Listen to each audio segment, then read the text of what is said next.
Tudo indica que finalmente está chegando aquele momento que milhões e milhões e milhões de brasileiros tanto esperavam.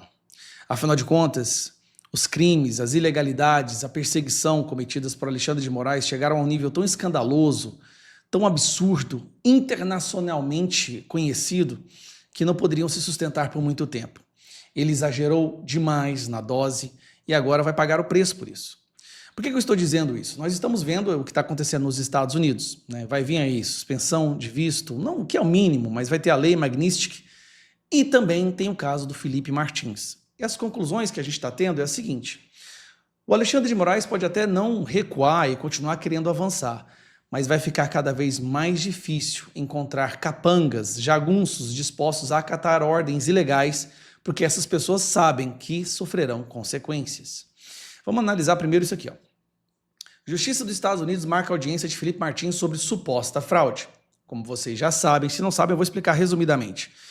Foi forjado um documento dentro de uma instituição, do Instituto do Estado dos Estados Unidos, tá? Para forjar um documento dizendo que o Felipe Martins tinha entrado em território americano e alguns meses depois esse documento foi apagado do sistema.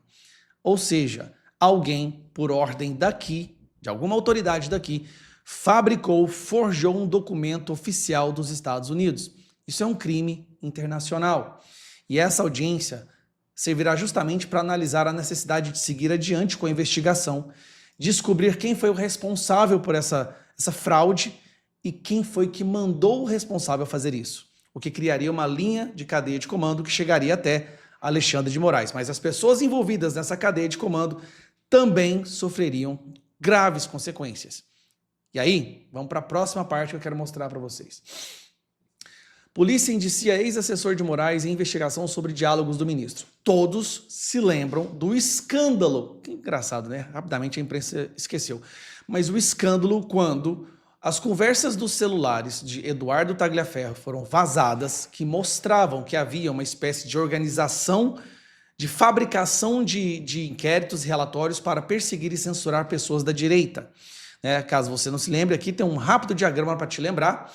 Alexandre de Moraes dava as ordens para Ayrton Vieira, seu juiz, substituto, auxiliar, e o Ayrton Vieira dava ordens para Eduardo Tagliaferro para que ele censurasse, bloqueasse, reproduzisse relatórios, tá, para que Alexandre de Moraes pudesse censurar pessoas da direita. Inclusive, aquela ínfame conversa, né, onde Ayrton Vieira pede para que o Tagliaferro usasse a criatividade para censurar a revista Oeste, dizendo que o Eduardo Bolsonaro era alvo do Alexandre de Moraes. E olha aqui, ó, aqui o Alexandre de Moraes, num grupo, dizendo o seguinte: peça para o Eduardo analisar as mensagens desse para vermos se dá para bloquear e prever multa. Então ele escolhe o alvo, manda o assessor produzir alguma coisa para que ele possa se basear nesse relatório fabricado, tá? Para que ele pudesse censurar, que no caso é o Rodrigo Constantino. Então é só para lembrar isso daqui. E aí a situação continua. Bom, saiu recentemente uns áudios do Eduardo Tagliaferro falando que ele tem material bastante para acabar com esse pessoal do TSE, Alexandre de Moraes, para mostrar o que eles realmente faziam. É um áudio onde ele conversa com o Oswaldo Eustáquio. E ele fala isso realmente, que estava com medo de morrer, queria fugir do Brasil com a sua família. Aparentemente não fugiu, ele continua em São Paulo, mas é verdade que ele falou isso, isso é inquestionável. Assim como ele falou que ele fazia coisas ali que ele sabia que eram erradas e que ele tem provas o bastante para acabar com esse pessoal. O que acontece logo na seguida? Polícia Federal investigou até diálogos de ex-assessor de Moraes com o seu advogado. Isso aqui é um absurdo. Só isso aqui é um absurdo à parte que merecia um vídeo só para isso, tá? Só para vocês entenderem o desespero que o Alexandre de Moraes deve estar agora para fazer isso aqui. Ele mandou que fossem feitas grampeadas e analisadas as conversas entre o Eduardo Tagliaferro e o seu advogado. Isso é simplesmente um absurdo. Cadê a OAB para poder interferir e defender os advogados? Que agora advogados poderão ter suas conversas grampeadas com seus clientes. Isso vai frontalmente contra os direitos dos advogados e como se deve conduzir uma relação com os advogados da investigação. Mas no Brasil isso não existe, né? Polícia Federal investigou com autorização de Alexandre de Moraes diálogos entre o ex-assessor do ministro Eduardo Tagliaferro e o advogado que o representa na investigação sobre vazamento de mensagens e uma série de reportagens da Folha. Peraí, se ele vazou mensagens, então essas mensagens eram verdadeiras. Se essas mensagens eram verdadeiras, mostra um crime cometido pela investigação, pelo Alexandre de Moraes. Por que isso não está sendo investigado? A PF incluiu conversas e áudios no inquérito. Ao indiciar Tagliaferro, a polícia apresentou ao STF o conteúdo das conversas de WhatsApp entre os dois, incluindo trocas de áudios e imagens, mesmo afirmando que o material não trouxe nenhuma prova relevante para a investigação. Bom, vamos para o próximo aqui. O que está acontecendo? A situação está ficando tão absurda.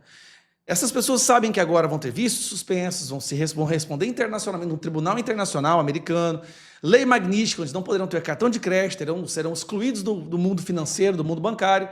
E o que aconteceu? Eles sentiram e o resultado. Juízes deixam o gabinete de Moraes, incluindo o envolvido em vazamento. Quem que é esse envolvido em vazamento? Está aqui, ó. Ayrton Vieira. Aquele que servia de interlocutor entre Moraes e o produtor dos relatórios forjados para censurar a direita. Então vamos lá. Entre janeiro e março deste ano, 2 juízes auxiliares e 1 juiz instrutor deixaram o gabinete do Alexandre de Moraes no Supremo Tribunal Federal para retornar às suas atividades no Tribunal de Justiça do Estado de São Paulo. Em janeiro e março deste ano, 2 juízes... Repetiu o parágrafo aqui. Tanto que a imprensa é idiota, rapaz, eles repetem o parágrafo, pelo amor de Deus.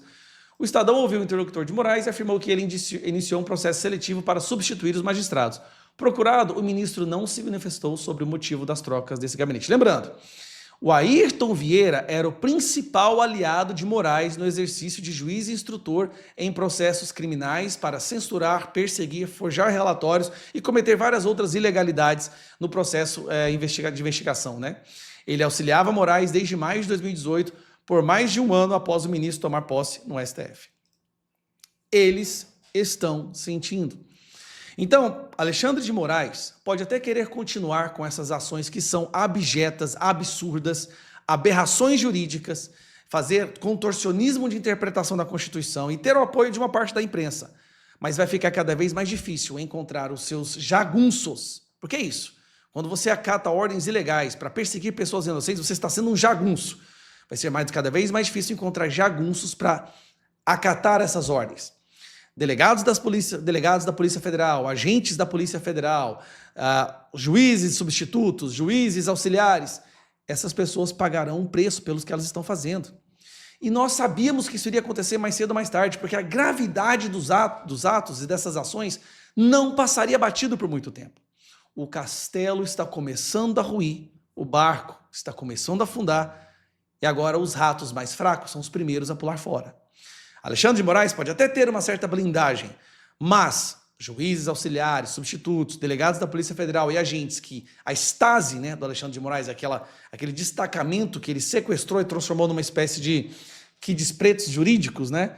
Estas pessoas vão pagar pelo que elas estão fazendo. E elas merecem, sim, pagar por isso. A gente precisa ver a justiça ser feita com toda essa maldade que essas pessoas têm feito. Ayrton Vieira, inclusive, foi relator de vários desses processos, dessas denúncias e desses votos que condenaram centenas de pessoas inocentes a 14, 15, 16 anos de prisão por vandalismo, por depredação de patrimônio público, por estarem no lugar errado no domingo. A justiça será feita e essas pessoas vão pagar por isso.